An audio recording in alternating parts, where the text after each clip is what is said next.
Naririnig na naman mga kabayan at ako may papakita na naman sa inyo isang masarap na lutaw. Tayo magluluto ng adobong baboy, pork adobo. Ayan mga kabayan, repeat daw ituring na yung pambansang pangulam ng Pilipinas. Ayan adobo.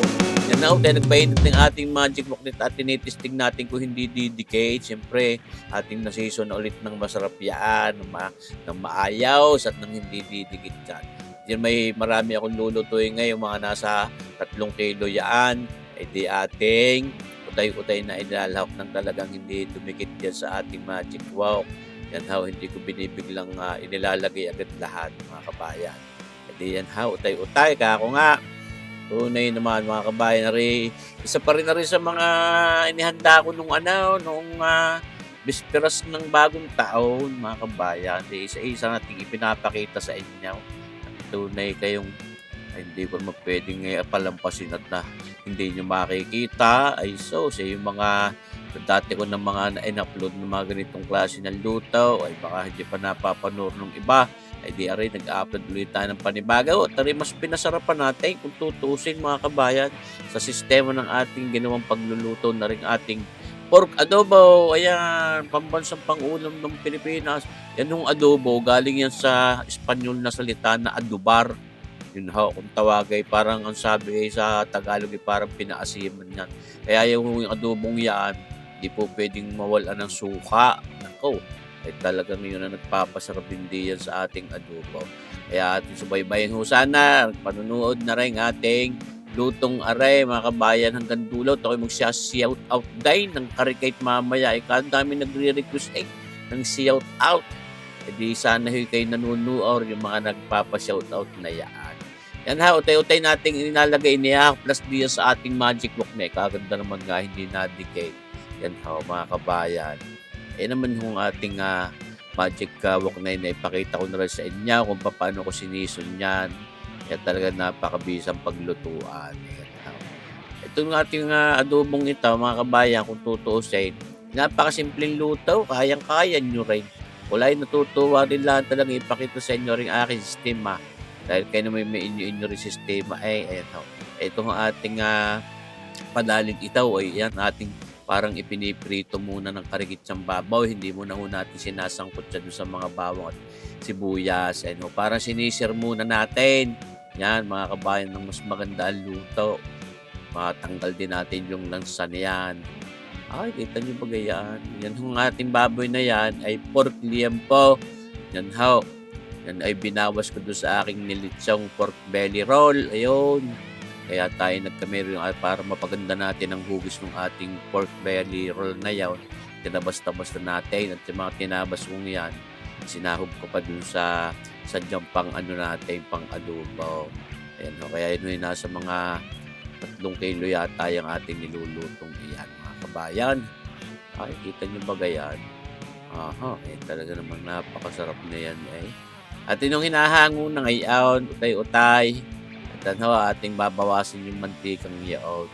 At nang sa gayo, hindi masyadong mamantika o oily ang ating adobo. Pero yung sa totoo lang, masarap po mamantikang adobo. Kaya pinipili ko pa nga yung taba. Ayun ang masarap po Tulaang. Huwag lang papanayin at hindi ma-high blood. Ayan ho. Inahango na natin mga kabayan at papalitan natin ng mantika at ang ating gagamitin yung pampasarap lalo din sa adobo at hindi po pwedeng mawala yung ating tinatawag na anato oil. Ayan ang ahaw. At tayo sangag ng ng aswite sa mantika at yan tayo naglalagay niyang ating anato oil na yan. Karikit lang din naman baka kung may masyadong magmantika ang adobo natin.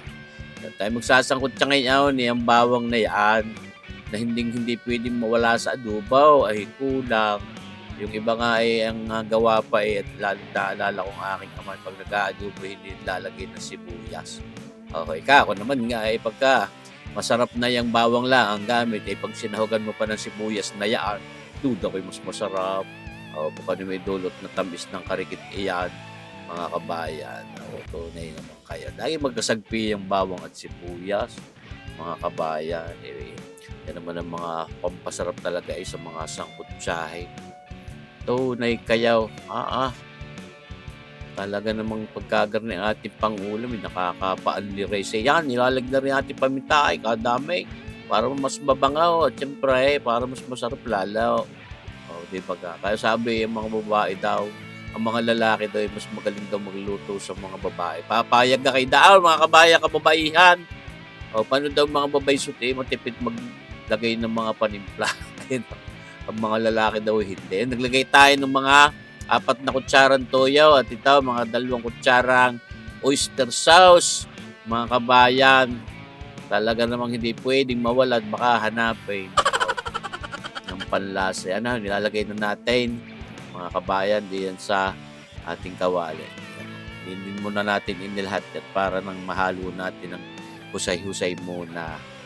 Ay ako'y naglalaway na agad panuga ito. Diyos mercy po mga kabayan. Minsan ho'y pagka ang gamit nyo pa diyan sa mga gayang adubaw, tulad yung mga pinakita ko dati, ako magsasangag muna ng bawang na Tagalog. Yun ho, yung maliliit, kasama ang balat sa sinangag. Napakasarap lalo.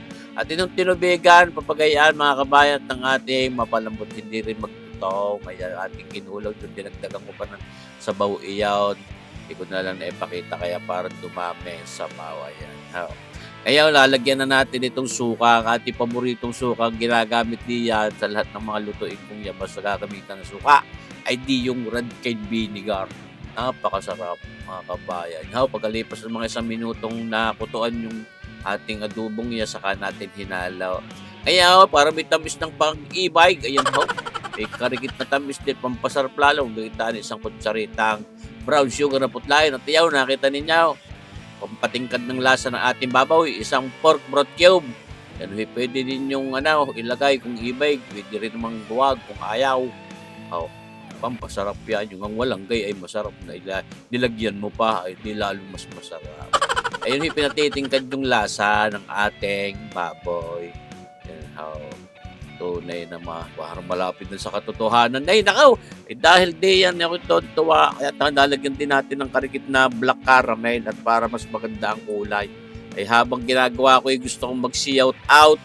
Meron daw masarap na pastelan doon sa Paranaque, kung tawagin ay King Shay Pastel ng La Huerta, Paranaque. Shout out sa inyo, inyong tangkilikin ng masarap na pastel diyan ng King Shay Pastel ng La Huerta, Paranaque. Yan, naglagay pa rin tayo ng ating pinagbabada niyang asweting yan at pampasarap yan sa adobo. Mas masarap lalo ang lasa. Parang kulang ang lasa ng adobo pag walang lasa ng aswete o yung ating anataw. Yun kung ating ibinabad na yun aking sinasangkot sa parit sinasaid ko ang kulay. Kaganda na ng itsura ng ating adobong yan. Tapos parang may karikit na sipa. May karikit na kagat sa dila. Naglagay tayo ng mga 2 pirasong siling. Ayan. Dati ng adobo naman sigun sa gusto na may gusto. Kung gusto mas manghang, hindi dagdagan ng sili. Ayaw, natin titimusan para sigurado. Ayan mga kabayan, shoutout ulit sa King Shay Pastel ng La Huerta, Paranaque. Kung sino mang may-ari, ang iyong request na shoutout. Dinagdagan natin ang sukat ng aking tinimusan parang kulang pa ang asim. Pero ayaw ko din ng napaka-asim niya. Wari ko bagay pag sobrang asim ng adobe, parang halumanize. Ayan makutuan ulit ng 1 minuto atin sa kahinan. Baka maghilaw yung suka. Sabi ng lula. Tayo nasunod lang. Wala namang mawawala kita nyo bagayaan mga kabayan. Babahaw, mabagong saing, masinangag na kanin. Hindi ka napalanta kay aywan ko naman. Si kabayang Macario Sampayan. Binabati ka, shoutout din ka naman ni kabayang Tracy Palo Sampayan na nasa California. Yan shoutout sa inyo. Macario Sampayan, kabayan. Yan kita nyo bagang itsura mga kabayan, ating kinalose up ng karikay. Pinalapit natin ng close up. Talagang kita nyo baga. Nakakapaglaway. Kabayang Norma Mauricio na nasa California din. Salamat sa iyong panunuor. Naisipa kitang i-shout out. Nakita ko i-comment. Siyempre ating mga kaibigan, kabayang Rodel Astor Ogama at sa kanyang asawa magandang babaysot kapatid ng aking kaibigan si Ferdridge Marquez ng Biryani sa Dampa. Shout out sa inyo. laging nanunood mga kaibigan ko yan. Ayan how. Yan. Kabayan Darius San Juan, salamat sa panunood. Kamo nga ay lagi kayong nadidin para sumuporta at manood ng ating mga video. Salamat sa kabayan Darius San Juan. Yan how, ating ilalagay na diyan sa ating lalagayang yan at luto na itong ating pork adobo ni Sir Boy at adobong baboy. Yan po. Yan how. Pork belly. Aw, sinabi ko na lahat. Salamat sa inyong panunood mga kabayan. Mabuhay tayong lahat. God bless!